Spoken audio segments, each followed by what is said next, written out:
Hello and welcome to Trillions. I'm your host Alyse Grace, and today I'm chatting with the legendary Gary Vaynerchuk, CEO of VaynerX, co-founder of Resy and Empathy wines. Gary was an early investor in Facebook, Snapchat, Twitter, and has been consistently posting quality content across platforms for over a decade. He is a 5 times New York Times bestselling author and a die-hard New York Jets fan with a plan to buy the team in his lifetime. Gary talks about patience, his investment portfolio, plus what he looks for in a founder before he gives capital. Listen into this podcast as I ask Gary questions you've never heard him answer before. But first, here's me asking Gary to be on my podcast at an event back in August 2019. Hi. What's up, Gary? My name is Alyse Grace. Thank you. Thanks so much for coming out to Australia. I'm sure a lot of people here are so grateful that you've come out. Thank you. I've been watching you since 2016. I started a media company, shelved it because I wasn't loving it. Like you said, you gotta love it. Yep. I wanted to can it before I grew into a beast that I hated. And more recently, I've had a thinking. I love people. I love talking to people. I love learning from, especially multi-billionaires and billionaires, because they're on another level. So I started a podcast. I've interviewed one local entrepreneur, Philip DeBella. He's amazing, and I would like to ask you if you'd be a guest on my podcast. Before you shoot me down, because I've only had one interview, I want to say that I'd like to tell you about. Awesome. Thank you. You're welcome. Just email me. So I'll just finish by saying I wanted to ask you, as a little fish, to show people that you just have to ask sometimes, and we're doing it. So that's awesome. Thank you. You're welcome. Can I come grab a snap with you before I take off? Listen, now you're fucking pushing. Okay. I'll leave it till Cool. the podcast. There we go. Thanks, Gary. You're welcome. What's going on? Family man, also CEO of VaynerX, Gary Vaynerchuk. Welcome to the Trillions podcast. Thank you for having me. Thank you for being here. So, Gary, you have a little bit of experience making money and also investing. So tell us, Gary, when is a good time to capital raise? I mean, a good time to capital raise is when you need it and you see the opportunity in front of you is so clear that having patience and not giving up a percentage of your business is not the right strategy. It's that it's very clear to you that this accelerated capital will give you a competitive advantage, and it's worth giving up a piece of your business to do that. I think a lot of people raise capital because they think they're supposed to. I think a lot of people raise capital because they're scared and they just want to have the capital, which often leads to them wasting the capital.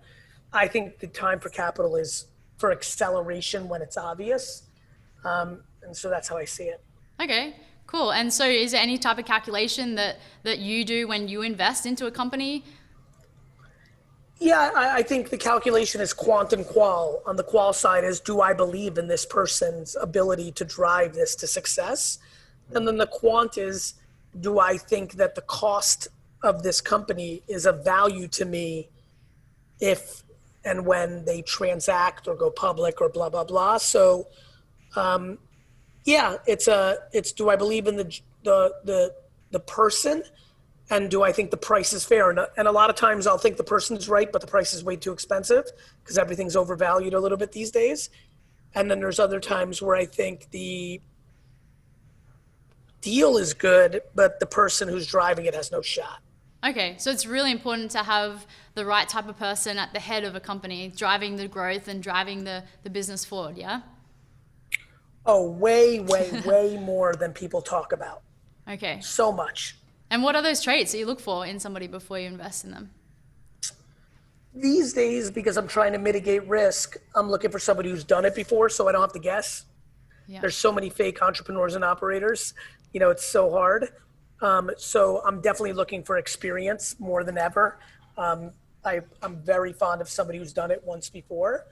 And then, that always can't be the case. And so sometimes I'll look for traits of who they were as a kid or maybe how they acted within the company they just left to start this company, looking for those human traits to give me indicators to there might be something here. Yeah, cool. All right. I also read, Gary, in 2019, your investment portfolio was across 80 different companies. Congrats, that's incredible, that's inspiring. What's the annualized return on this, and is it better than the S&P 500, or is it something that you just enjoy? Oh, well, A bit of both. Facebook and Twitter and and Tumblr made me ROI positive against the S&P 500 probably in perpetuity. So, right now, a lot of the companies that I'm invested in of that 80 are still kind of either in play. Their multiples on paper look great, whether it's Coinbase or Bonza, or there's a lot of things in that portfolio that look great. They haven't been realized because they haven't gone public, or or haven't had a liquidation event. Also within them, though, not only did I have those historic kind of like big bets in social, when I started Vayner RSC, my fund, we incubated a company called Resy, RESY, which had a hefty 9-figure exit to Amex. So that was a big deal. And then on top of that, outside of my investing, but in my incubating, I created a brand called Empathy, a wine brand that Yeah. just transacted in a hefty 8-figure transaction with Constellation. So my investing world has gone extremely well, and I'm sitting on a ton of return that would outpace the S&P. The problem is the S&P is liquid, right? My investment in I bought a bunch of Shopify, 2 years ago because I saw the trends. That's doing extremely well, and I can sell that in the next hour. Yeah. I bought a ton of sports cards in the last 2 years, and I can sell that on eBay and StockX. So I've done really well with that. I've done better in reporting with my investing. It just, all of it can go to zero if the world melts tomorrow. So, in the macro, I've won in a big way. But I've got a lot of upside sitting. Hopefully they can find their ways to exits, transactions, or liquidation events. Yeah, very cool. Awesome. Thank you for sharing. And Gary, in 2011, at your Remax keynote speech, I don't know if you remember, I'm sure you do remember actually, but you specifically said you buy the New York Jets in 26 years, and that's 2037. So how do you specifically plan on doing this? I think what I just talked about, I've come to realize I'm a very good operator when I put my mind to it. I've built out this VaynerX ecosystem that I can build on top of my two partners in Empathy were executives from VaynerMedia. So I've got the model in place, the blueprint. So my intuition is that I will start or incubate or buy brands and then operate them to successful flips. And so I think by 2037, I'll have a big one that's big enough to make me make a real play for the Jets. And obviously I have to wait till the Johnson family is willing to sell. And, that I can't control, but I can definitely control my behavior and to try to put me in a position to buy. So that's where I'm at. Yeah, very cool. And how do you put yourself in a position to know these types of people and to sorry about the sound. How do you put yourself in a position where you get to meet these types of people and, like in the early days where you got to invest in Twitter or Facebook, Snapchat? That happened through content creation. I was making videos on Vidler and YouTube in 2006 when nobody was really doing that, which led to a lot of notoriety in the Web 2.0 circles, which led to me going to South by Southwest and all these circles. And I was just networking in that world. And then, that you become friends with Mark Zuckerberg or Kevin Rose or Dave Karp or, Biz Stones or, whoever they may be. And that Travis and others, that led to opportunities. So I put myself in the center of it physically at conferences and events, and definitely virtually through the content I was making in that arena.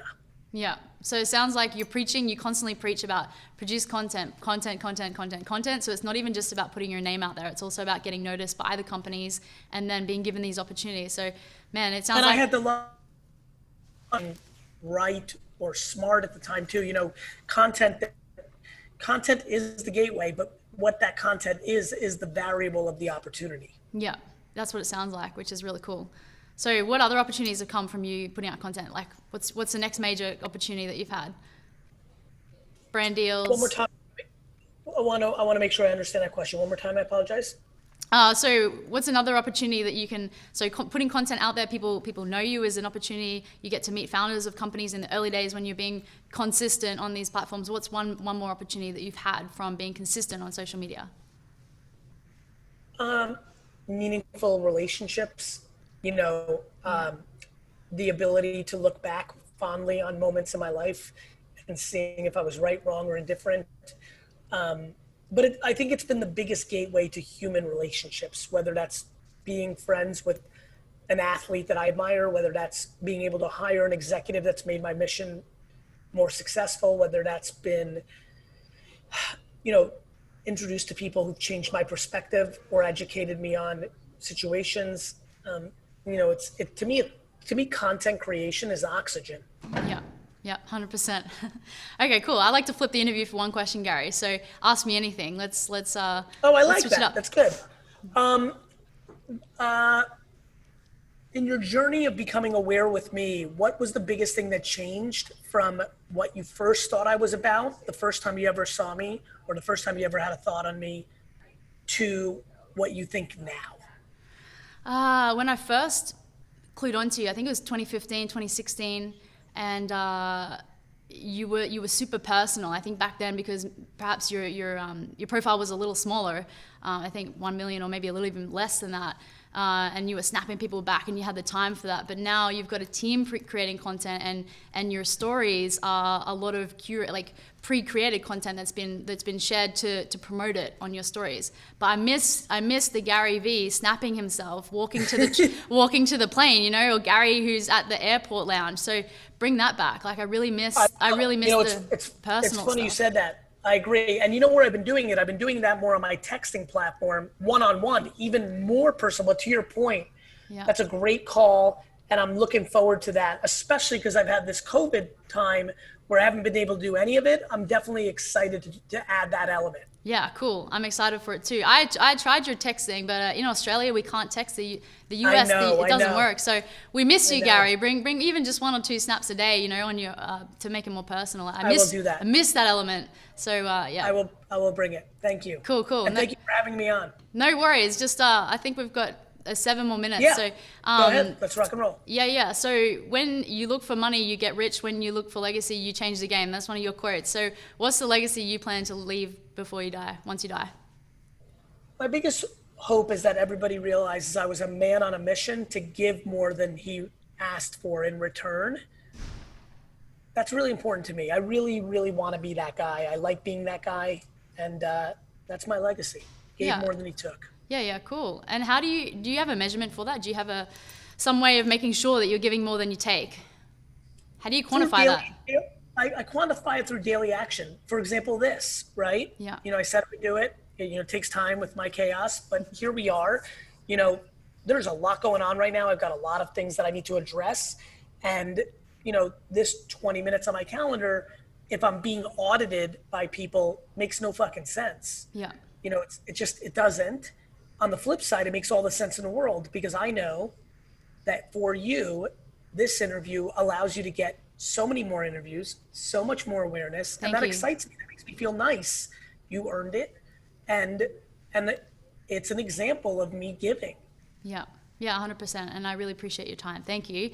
A lot of my followers and audience wants me to shout out and say thank you to you, Gary, on behalf of me, for everything that you do. A lot of them have taken big actions in their life because of you and what you put out. So thank you on behalf of them.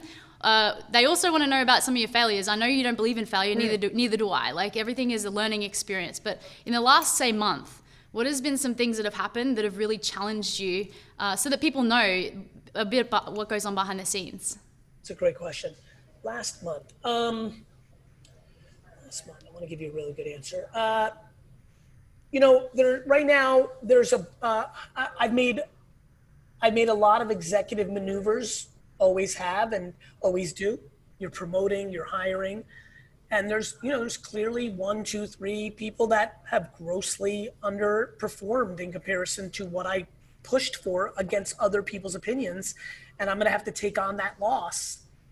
You know, there's a client that is that we spent an enormous amount of time courting, that promised me behind the scenes we were going to get some business. That didn't happen. So I look again like a losing player to my CFO and my leadership team. And then in the macro, like Quark.com, Forest.com, these are websites I launched that failed, divisions within VaynerMedia. There's a lot of failures, constant failures. I don't believe in dwelling about your failures. And I also think that micro failures, ones that don't put you out of business, need to be understood in a different way than completely going out of business. So those are things that stand out. Yeah, cool. Thank you for sharing. Do you have any mentors, Gary? Do you have anyone that you consult with regularly who you don't have to disclose their names, but do you have anyone who you chat with? I'm happy to disclose. No, I don't, but I think my mentor is the audience. I think that the consumer, the collective consumer, is my greatest mentor. I speak with her every day through my content and through all my brand's contents. And I really believe that. And I think, there are people that I lean on who have expertise, including within my own organization and outside of it, but not from a true mentor standpoint. I know that the world, I've learned a lot of tried and true things about business, and now a lot of it is executing it in the market. So I learned in a different way than let's say a mentor. Yeah. Well, some people prefer mentor, but I think it's fantastic. Yeah, and that's why I bring it up. I learned in a different way. I think mentorship is amazing, and many thrive off of it. It's not where I head to. Yeah, I see that. That's cool. And lastly, Gary, what's your advice to my audience and beyond? So I've got entrepreneurs, business owners, people who want to become business owners, your standard audience. And these guys are watching, probably looking for a gold nugget. What do you want to say to them before you go? Context. Really get into context and patience. I call it fall in love with the cop. Context, optimism, and patience and practicality. COPP. Fall in love with the cop. Context is when you put out content, know what the audience is. Know who the audience is. If this was an audience of teachers, I'd be answering you differently. So know who your audience is on LinkedIn versus TikTok versus Facebook versus Instagram versus a podcast. Context matters when you put out content. Optimism matters. I think way too many people are cynical. If you've decided you've lost before you've started, you've lost. Oh, yeah. So I think, but then right behind optimism, I believe in practicality. Some people are delusional. I'm going to be a millionaire, but they don't put in any work. And then finally, patience. Like, this takes time. It took a long time for me to build where I'm at right now, decades. And so I think people have to fall into that. Yeah, totally agree. And the journey is what makes it great. And I love what you're doing, Gary. Thank you again so much for coming on the Trillions podcast. I look forward to meeting you in the US. I can't wait. It's a real pleasure. Keep up the great work. Bye. You too. Bye-bye. Bye. Thanks for having me. Thanks for being here. Talk to you soon. Bye-bye.